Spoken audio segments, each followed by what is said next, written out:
144. We'll have a few more fights at 147. Now, I know Teofimo Lopez is calling out Crawford, and he wants Crawford to come down to 147. You're at 147. Is that a fight that you would take with I'm the Teofimo? only name that nobody called at 147. Boots is a great fighter.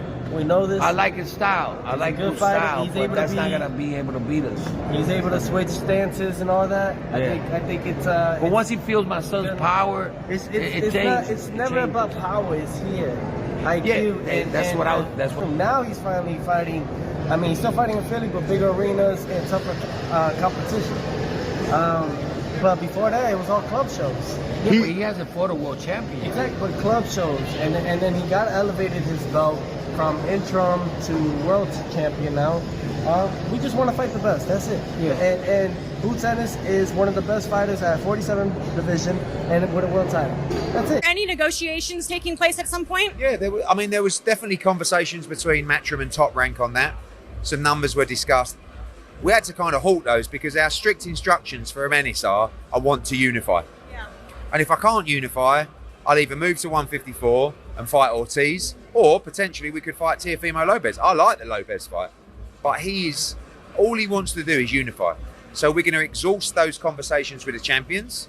And if we can't make it, we could fight Lopez or we could fight Ortiz.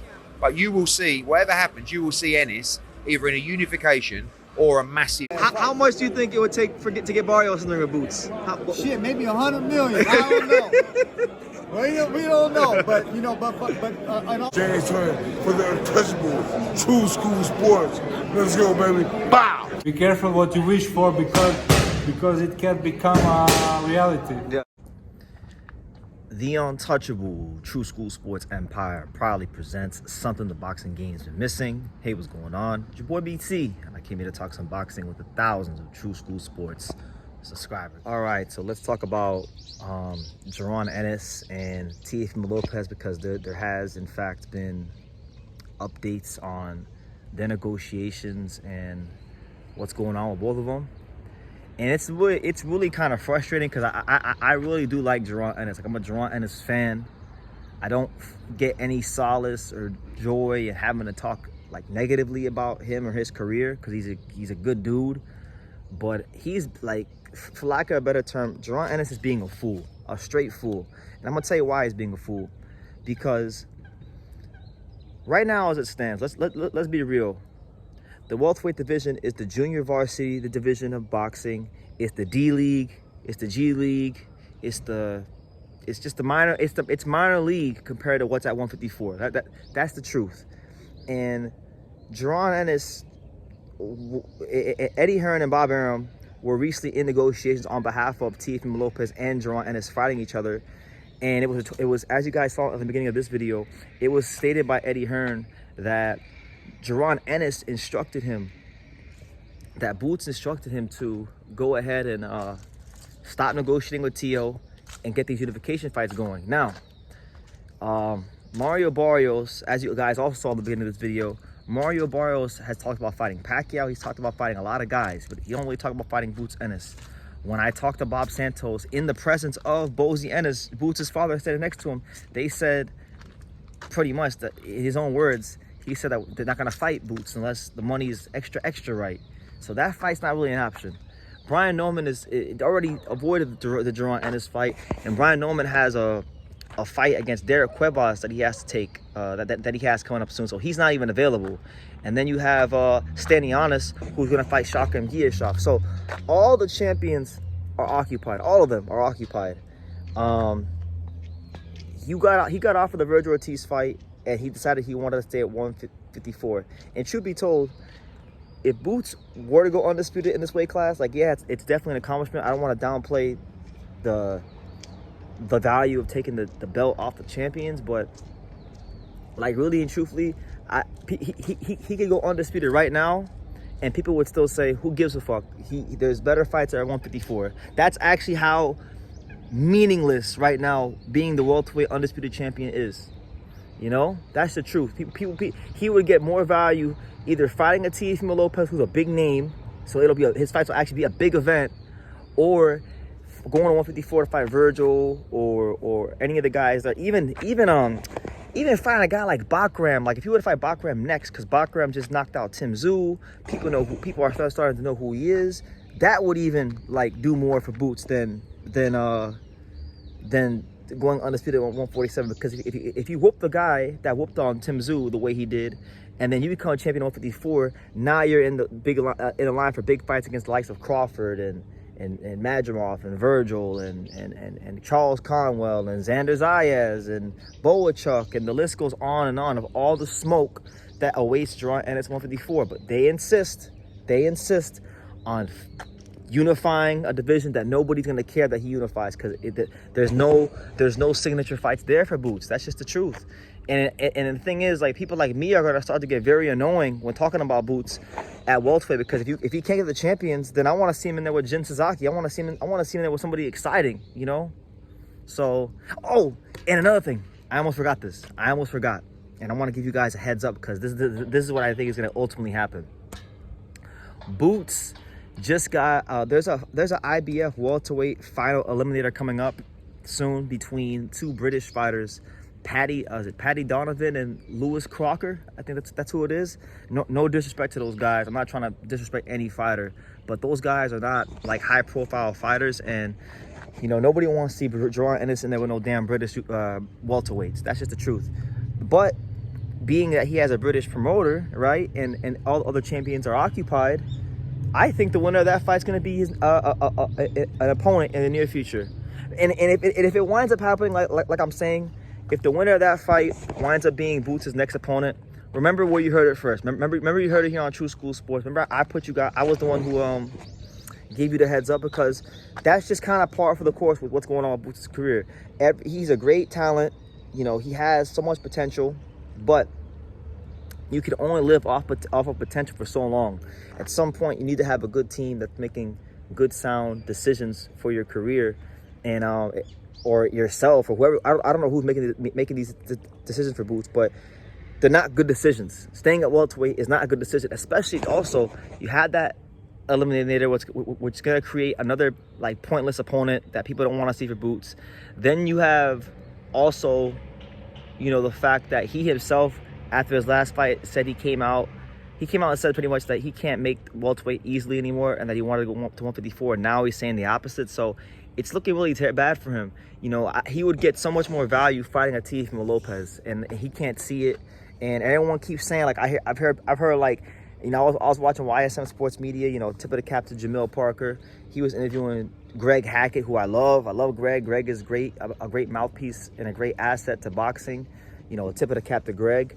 But like I was listening to Greg Hackett talk about, if Boots fought Teo, he would beat the shit out of him and he would bully him. Well, okay, then show me that he would do that. Why don't he actually go ahead and show that he could bully someone? Because I checked the watch, and it's been a long time. It's been a long time since Boots bullied anybody. And if we're being extra honest here on True School Sports, it's been a lot. I don't think Boots has ever bullied anybody who people gave a damn about. Like he beat some good fighters. Like he beat Lipinets. I'm not gonna discredit the wins. Lipinets, Delorme, Awash Delorme, but Delorme, who was a veteran at good stage of his career, he's bullied some guys, but he's never bullied anybody that was like in their prime or was looked at to be and regarded as a top upper echelon fighter. And so the Teo fight will do more for him. So if he can bully him like Greg Hackett and a lot of Philadelphia people like to say, then why don't you actually get in the ring and fucking show it? I'm tired of hearing about who Boots will beat and how good they think Boots is. And I like Boots. I think the world of Boots. So remember, I'm not coming from a place of just like hating or being angry. I'm not coming from a place of hating. I am angry. I am upset. I am frustrated. So I don't want to be disingenuous. I am frustrated because I time is passing him by, and the years go by quick in boxing. He's starting to have a very Demetrius Andrade-esque career. It feels very Demetrius Andrade-like, and anybody who follows his channel knows how much I used to love Demetrius Andrade. All right, it was almost sick the way I used to love Demetrius Andrade. But his career wasn't everything it could have been because of for the same reasons as Boots is right now. Bad business decisions, not making the right moves at the right time. So if he can bully Teofimo Lopez, I don't give a damn what you think he will do. Why don't he go in there and show it? because it's been a while. It's been a while, you know. Avanesian was a short notice opponent, and people were shitting on Avanesian anyway because, you know, because of what Crawford had done to him. He wasn't highly regarded. Karen wasn't highly regarded the first time, and he wasn't even highly regarded the second time. Boots didn't really do anything with him in either fight, including the first one. So, that being said, you know, Boots needs to step up.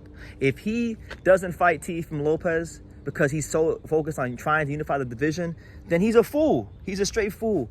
And I have no problem standing on that. I will stand on that because he deserves, well, maybe he doesn't. If he's making bad decisions, maybe he doesn't deserve better. But I feel he deserves better because I think he's a great talent. And I want to see that talent be fulfilled. And I want to see him be in big events, big fights that actually matter. And fighting the winner of Lewis Crocker versus Paddy Donovan does not matter. Unifying this division does not matter as much as he would like to think. Okay, fight Tio. You know, you'll get more. You'll get more. It'll be better for your resume and your stock if you beat him than even the guys that are champions. And then look, if you beat him, your name's gonna be bigger anyway. And then you could parlay that into getting a fight with the champions because they're all tied up. All of them are tied up. Barrios don't want to fight you. Just consider Barrios always tied up. They're not. Bob Santos, Barrios are not going to go anywhere near Boots. It's documented on video. Then you have Stanianos who's fighting Giashov. All right, he's not going to fight Boots right now. Norman already ducked Boots, and Norman is going to fight Derek Cuevas. So that's not available right now. And yeah, so I'm not out of pocket here. I'm speaking from a place of just being honest. Like, I'm only chastising the career of Boots. And I'm only criticizing the career Boots because I love Jaron Ennis as a fighter. And I want to see him get the best he can out of his career. So if he's really like that, if he's going to bully Teofimo Lopez, then okay, stop talking and show me. Stop trying to chase these champions that are all tied up. You know, unifying a division that nobody cares if you unify.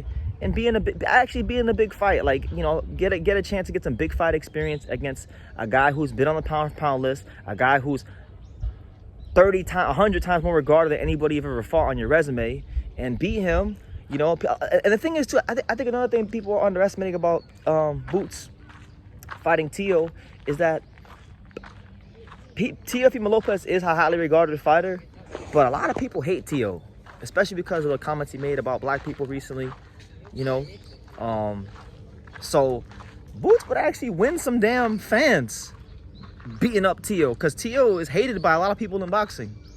But I digress. What do I know? I'm just a kid from Dania. I don't know anything about boxing. I'm just shooting my mouth off. But you guys let me know what you think in the comments down below. What do you guys think about the news that Jaron Ennis is not looking to fight Teofimo Lopez? He's looking to unify the division. He even instructed Eddie Hearn to stop negotiating the Tio fight so he can go chase after champions who are all busy. So, you know, make of that what you will. Leave your comments down below. Make sure you guys take the time to subscribe. And like I say in every single one of these videos, you can love me or you can hate me, but I'm just a kid from Dania. So until next time, take care, guys. Thank you for watching another video on the untouchable True School Sports Empire. For more great boxing content just like this, make sure you guys click right over here.